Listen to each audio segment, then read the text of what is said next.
This is a picture of my two brothers that was taken in France.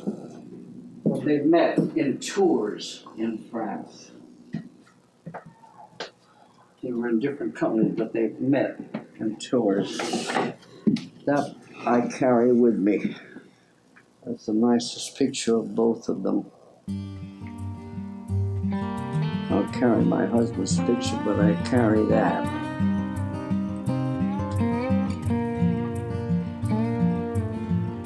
Another day, another night falls.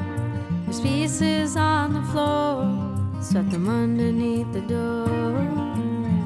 Well, that's all she's got left to hold on to for now.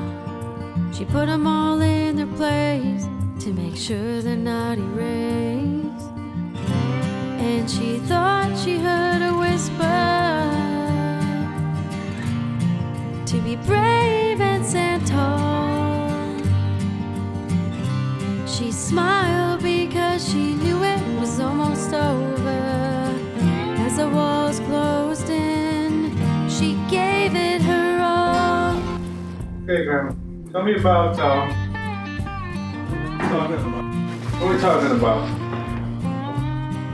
How do I know? I talk too much anyway. What have I got to tell you about? Another day, another night falls. There's pieces on the floor, swept them underneath the door. Well, that's all she's got left to hold on to for now. She put them all in their place to make sure they're not erased. I had an older sister and an older brother and me. And my mother died when I was born. When I was a year and a half old, my father married a woman who was really blood related. She was a first cousin of his first wife.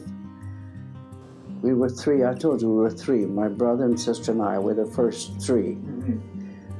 Then, when my father married the second time, they had Louise and 4 boys. Next, I remember we moved to New Haven. In New Haven, I went to the Catholic school near St. Patrick's Church. And for a little unforeseen controversy, my mother took me from that school to Worcester School. What was the controversy then? What happened? If I remember, we were to draw on the blackboard the $sign. And I presumably didn't draw to her satisfaction, and I had my knuckles slapped for it. When I went home to luncheon, my mother said, "What happened to your hand?" I said, "Oh, I just got a strapping." "What for?" "On your knuckles?" "Well, that happened to be where my hand was." Oh, I said, she didn't like the way I wrote the $sign. So she went back to school and I was transferred. That was the incident that happened. I never seen a $sign in my life that I don't remember it on the blackboard. So that worked out all right. Eventually, I finished, graduated from the Worcester School in 1905. And she thought she heard a whisper to be brave and stand tall.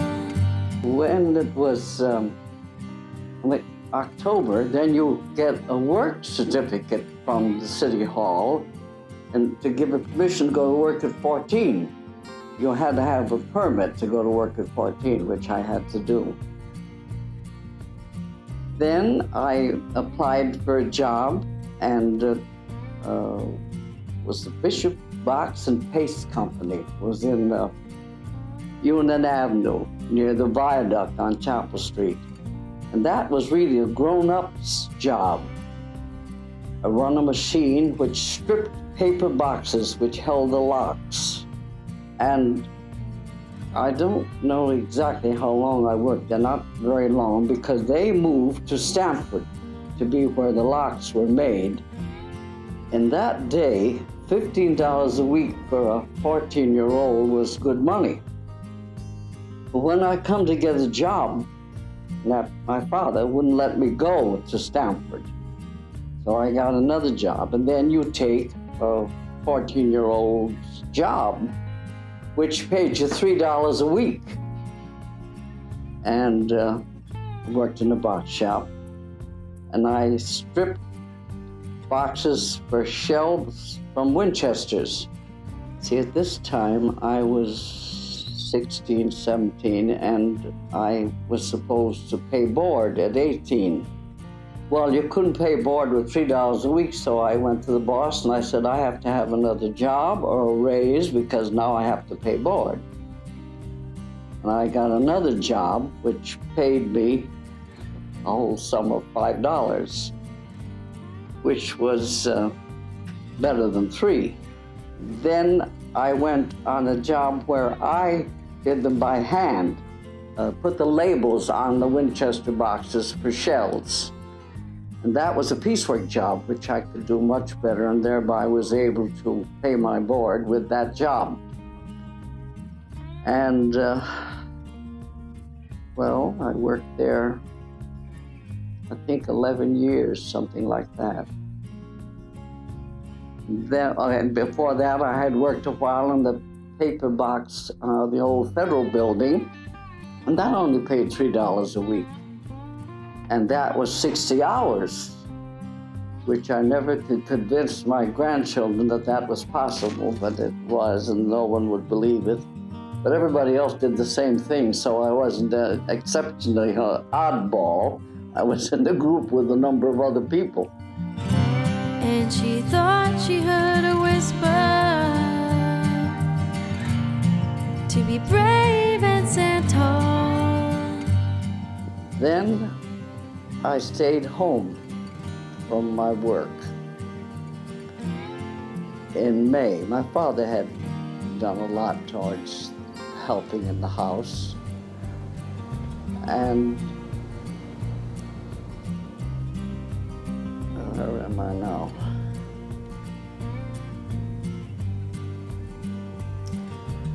I took care of her under a doctor's orders, and she had been ill a long time, and I had to be taught, the doctor taught me to give her the injection for pain myself. And I went to the druggist to get the, whatever it was that you put into this needle, the liquid. You put it in a spoon and you boiled it over the flame of the gas, and when it was chilled, the needle was chilled, you would inject that. And there someone scolded, and he said, "You know what you're giving this woman? Do you know who she is?" And the clerk behind the counter said, "Oh, yes, we know her. She's under the doctor's orders. She's doing fine. Nothing the matter with her. She's fine."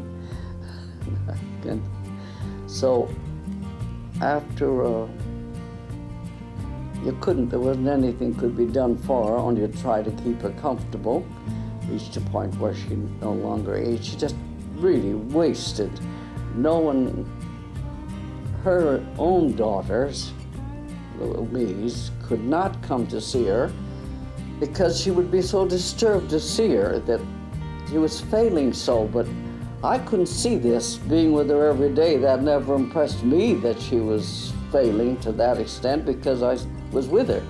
She had been hurt by a trolley. When they had the open trolleys, an abrupt stop of the car, she hit the end of her spine on the seat of the car. And when she went to the doctor, she had a great big black area, larger than an eggplant, and doctored with a bone man, doctored with someone else, and eventually this was cancer, which they said came from this injury. That happened, and they even operated, but it didn't do any good. How old was she and you at this time? And who are we talking about? My stepmother. I never knew my own mother. How would I know my own mother? She died when I was born, so I didn't know my mother. I only knew my stepmother. And we had many quarrels, as many mothers and daughters do. They don't have to be stepchildren to have trouble with mothers. And another sister older than I came to see her, and one day I was taking care of her, I started to cry, and my sister says, "What are you crying about?" My mother said, "She's crying because she can't help me, and she feels bad." I said, "Well, I'm doing what I can, and I'm doing what I told her, and that's all I can do." And she said, and my mother said, "And that's all you're supposed to do." So that September, she died.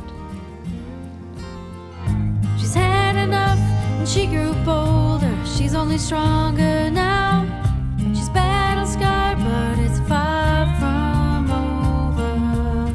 Grandma, when you were youngest, who did you play with the most?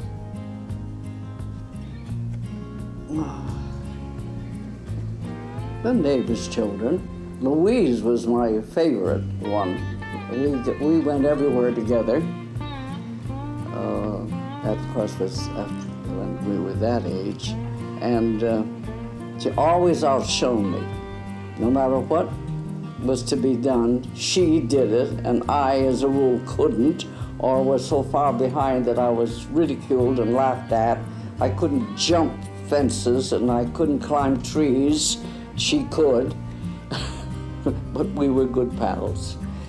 I remember going to a lumber yard on Grand Avenue, and they had sawbucks that were so high you could hardly reach them, but we would put a plank up onto them and swing, and she would jump off and let me bang down that difference. It was always that kind of a friendship, love, and do the best, make the better of it if you could.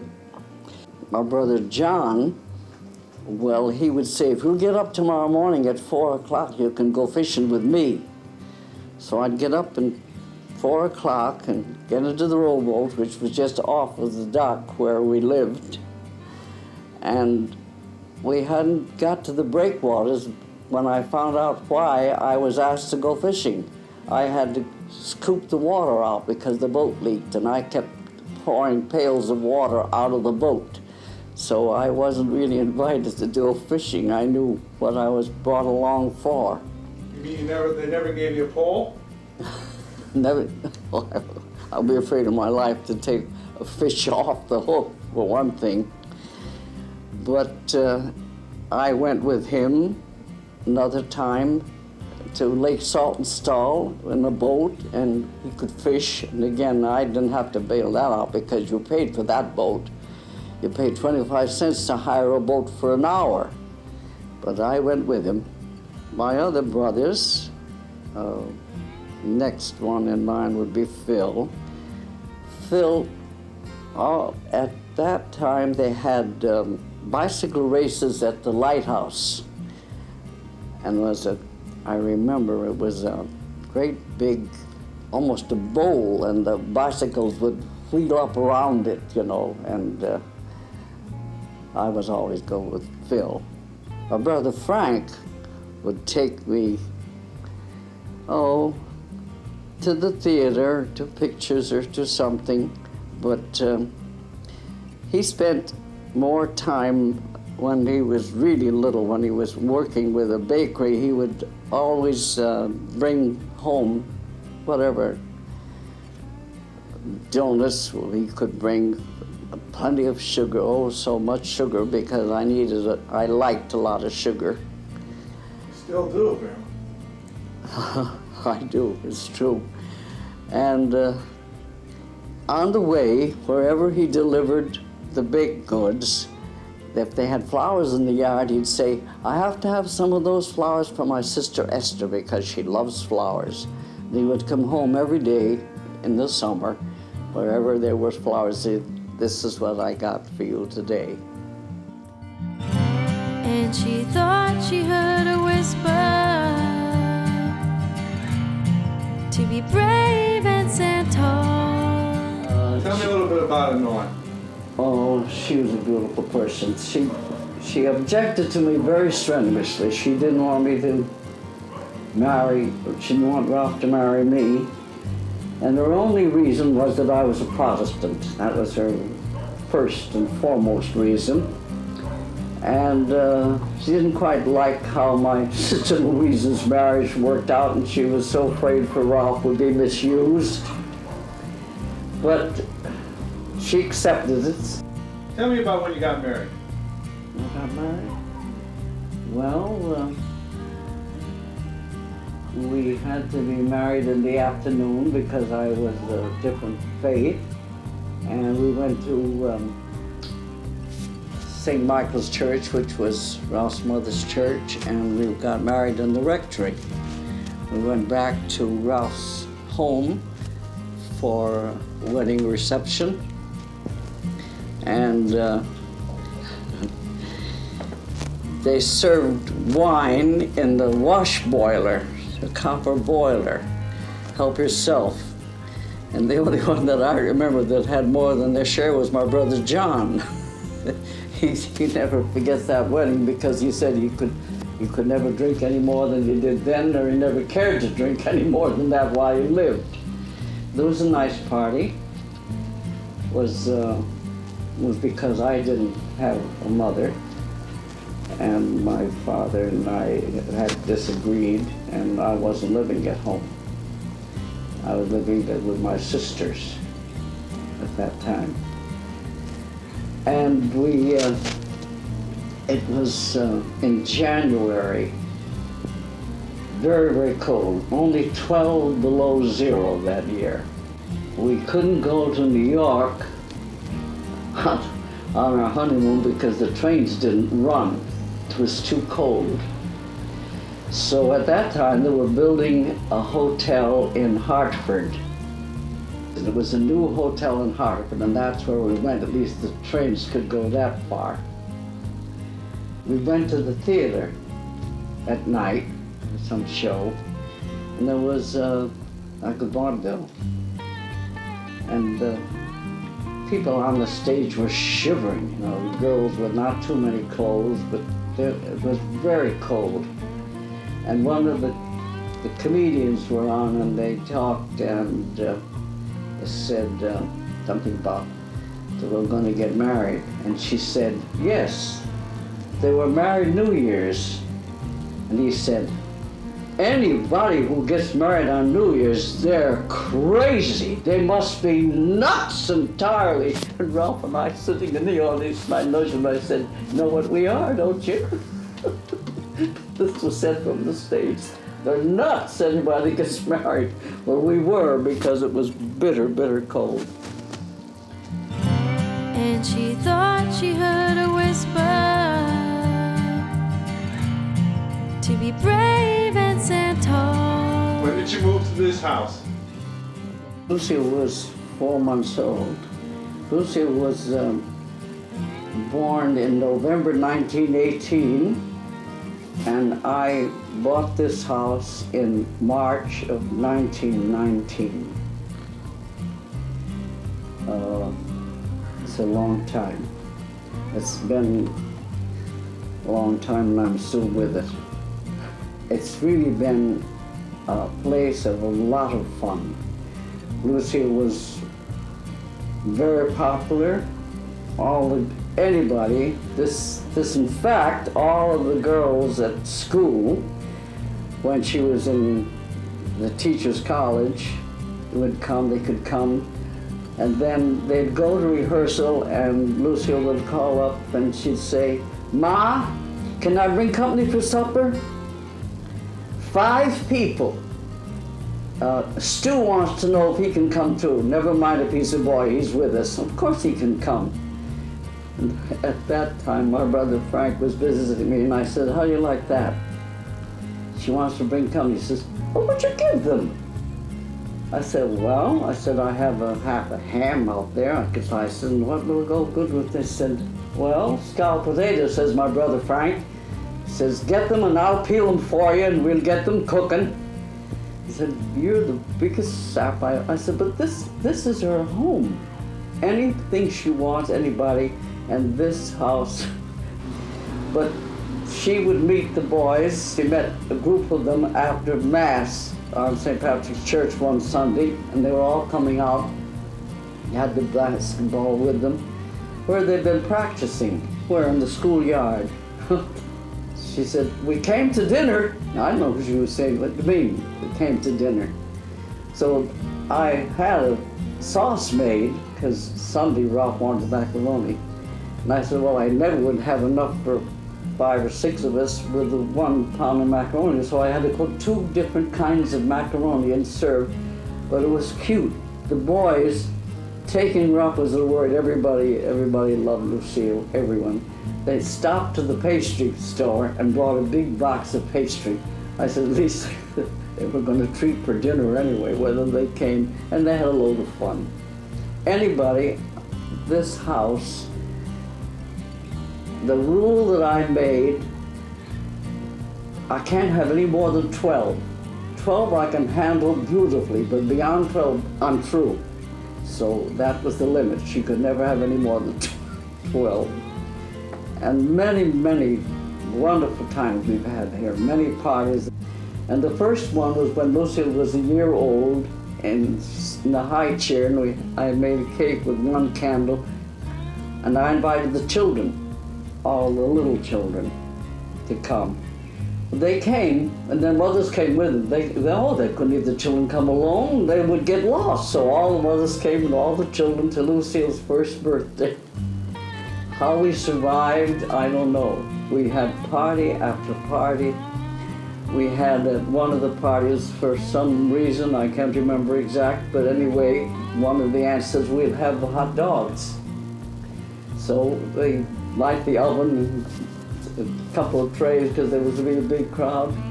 Well, when that party was over, I found frankfurts and buns in the bathtub, under the bathtub, any place that you might go where kids would be eating, would be all the party left. Oh, this house has many, many wonderful memories.